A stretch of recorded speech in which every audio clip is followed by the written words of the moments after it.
बिस्मिल्लाहिर्रहमानिर्रहीम। Second world war में जब जर्मनी ने पोलैंड को भी फतह कर लिया, नॉर्वे में भी अपनी फ़ौजें उतार दी, चेकोस्लोवाकिया पे वो पहले ही कब्ज़ा कर चुका था, ऑस्ट्रिया को वो पहले ही जंग से पहले ही यानी ब्लडलेस जो उसकी जितनी भी मूवमेंट्स थी उनमें चेकोस्लोवाकिया पे भी ले लिया उसने, ऑस्ट्रिया भी ले लिया।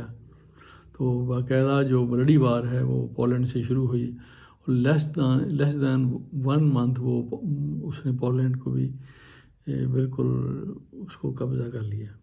उसके बाद बारी आती है फ्रांस की।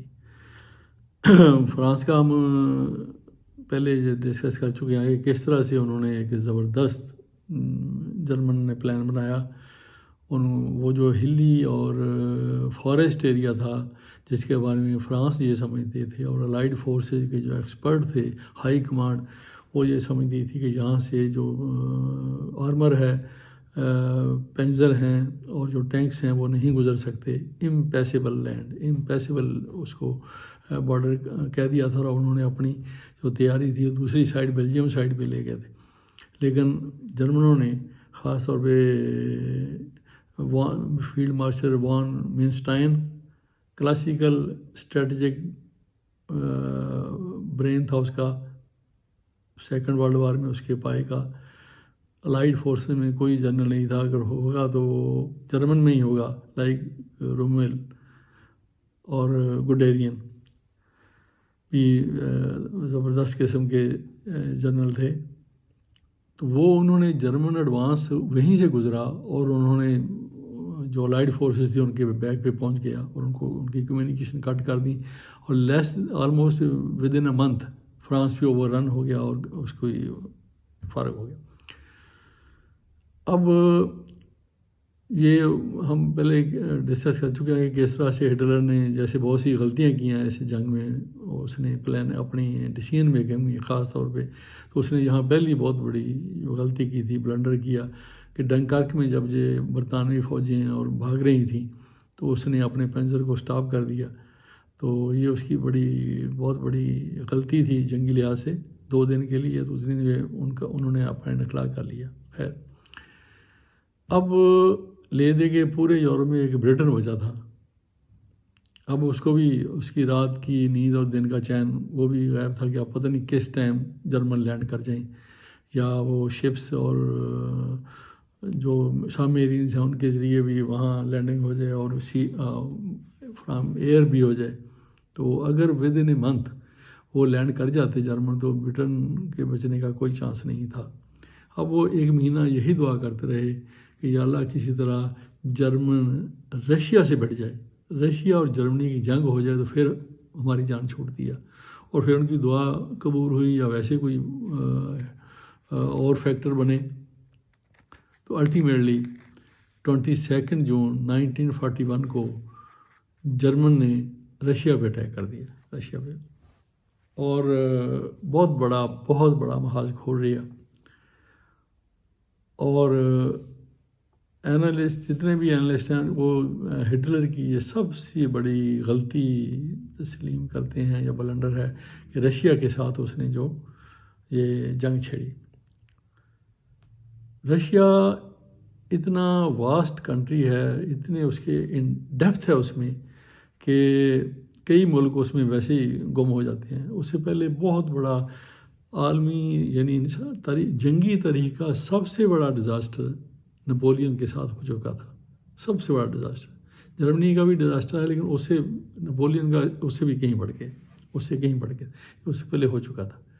वही फैक्टर जो नेपोलियन के फौज जिनकी वजह से तबाह हुई थी वही ऑलमोस्ट हिटलर की जर्मन आर्मी के साथ पेश आई। हिटलर ने अपने जितने कार्ड थे इसने सारे खेल दिए ईस्टर्न फ्रंट पे। रशिया के साथ जंग में रशियन फ्रंट पे इसने जितने कार्ड, इसके जितने पत्ते इसकी जेब में थे, इसके हाथ में थे, इसने सारे खेल लिए। जब सारे पत्ते खेल लिए अल्टीमेटली ही लॉस्ट एवरीथिंग। इसका वो जो यानी कह लो कि जर्मनी का वहाँ से जो डिफीट है वो शुरू हो जाती है। तो आम तौर पे जो कहा जाता है वो ये है कि स्टालिनग्राड का नाम आपने सुना होगा। स्टालिनग्राड जहाँ से जर्मन अफवाज का जो एडवांस है वो स्टालिनग्राड पे आके रोक दिया था रूसियों ने ये दूसरी जंग अज़ीम में जो बताया दुनिया को कि अपने मुल्क की जो दफा है वो कैसे किया जाता है। सेकंड वर्ल्ड वॉर में सबसे ज़्यादा जो जानी नुकसान हुआ वो रशिया का हुआ, रूसियों की जानें गई सबसे ज़्यादा। और इसमें दिलचस्प एक और इन्फॉर्मेशन है कि हम सब जितने भी लोग हैं अपने अपने वतन को मदरलैंड कहते हैं, लेकिन रशिया अपने वतन को फादरलैंड कहता है।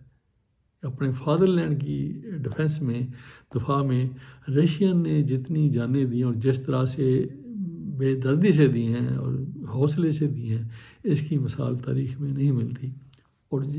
और जर्मनों ने जिस तरह से अपने वतन से दूर जाके जिस ज़बरदस्त तरीके डिवोशन डेडिकेशन के साथ लड़ाइयाँ की हैं, ऑफेंसिव शो किए हैं और अपनी जो स्किल्स हैं, जंगी स्किल्स और बहादुरी और टैक्टिक्स और ट्रिक्स, जंगी ट्रिक्स, इनकी अगर मिराज देखनी हो, हाइट देखनी हो, इनका पीक देखनी हो, तो वो जर्मन अफवाज की जंगें हैं रशिया के साथ।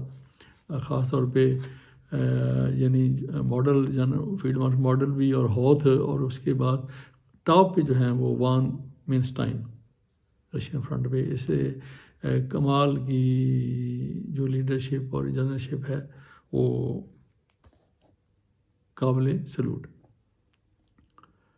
अब आम तौर पे ये ख्याल किया जाता है कि स्टालिनग्राड पे रशिया को हुई शिकस्त, जैसे रशिया का जर्मन का पसपाई शुरू हुई, जवाल शुरू हुआ।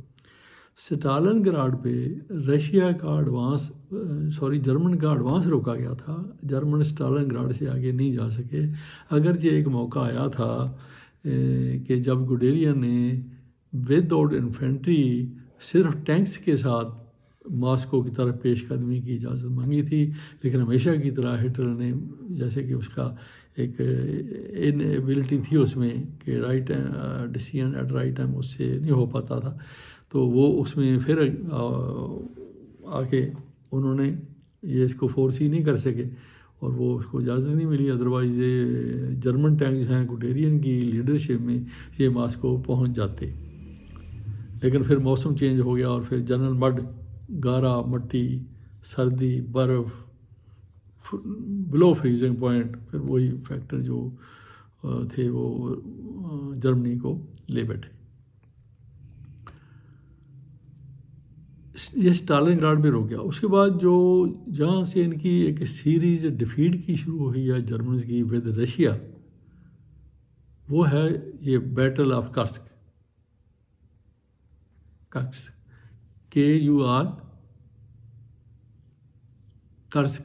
KURSK। ये आपको थोड़ा सा हम नक्शे में दिखाने की भी कोशिश करेंगे। तो इस बैटल में अगर जो आपको it was the most important and crucial battle of the second world war. इससे ज़्यादा क्रूशियल जंग, बैटल और फैसला कौन और important battle second world war में नहीं हुई। और इस तरह से इस वार में जितना वो जिस लेवल पे टेंशन चली गई थी, जिस लेवल पे ये एक दूसरे को से इन्होंने जान लड़ाई है दोनों तरफ से। रशिया की तरफ से फादरलैंड के डिफेंस में उन्होंने बता दिया कि डिफेंस कैसे किया जाता है। जर्मनी की तरफ से टैक्टिक्स में, बहादुरी में, डिवोशन में, डिसिप्लिन में, और ख़ास तौर पे उस वक्त जबकि ये पता चल रहा हो कि हम अब ये सिचुएशन जो है वो होपलेस होती जा रही है, और unique and unprecedented generalship, skilled, जैसे वॉन मिन्स्टाइन, वो अगर किसी ने देखनी हो तो फिर ये जर्मन वार विद रशिया है, कर्स्क की बैटल, वोल्गा के जो रिवर है उसके लेफ़्ट राइट पे ये आती हैं, ये सूरत हाल। और इससे फिर उनकी जो वो शुरू होती है जर्मनी की रिट्रीट, और सिक्स्थ आर्मी उनकी इसमें बुरी तरह से जो है होती है, क्रैश होती है। इस फ्रंट रशियन फ्रंट पे, जिसको ईस्टर्न फ्रंट कहते थे, वो उन्होंने तकरीबन 47 अपने जो कॉर्प्स कमांडर थे, जनरल थे, वो यहाँ अपॉइंट हुए थे। उनमें से 31 जो थे वो फ्रंट पे मौजूद रहे, उनमें से 10 मारे गए और 21 उनके प्रिजनर बने, जंगी कैदी बनी जर्मनी की। तो ये एक रशिया के साथ जंग छेड़ना ही हिटलर की सबसे बड़ी एक बनी स्टेप बना। वो उसकी जस्टिफिकेशन ये थी कि रशिया धड़ाधड़ वो जो ईस्टर्न यूरोप है उस पर कब्ज़ा किया जा रहा था। तो ये जबकि ईस्ट यूरोप जो है, ईस्टर्न यूरोप जो है, वो उस पर नज़रें हिटलर ने भी जमाई हुई थी कि जर्मनी को एक्सपेंशन चाहिए, वो वेस्ट में नहीं ईस्ट में करनी है। रोमानिया, चेकोस्लोवाकिया, पोलैंड वगैरह वगैरह, ये सारे चीज़ वो उधर रशिया जब इनके साथ एग्रीमेंट हो गया था तो रशिया ने इनको कब्जा, तो इसलिए हिटलर ने कहा कि इसको रोकना ज़रूरी है। उसके रोकने में तो अल्टीमेटली अगर रशिया वार में एंटर ना होता तो यूरोप के बस की बात नहीं थी कि वो जर्मनी को शिकस्त दे पाता। आग बुझी हुई इधर, टूटी हुई तनाब दर, क्या खबर इस मुकाम से, गुजरे हैं कितने कारवां।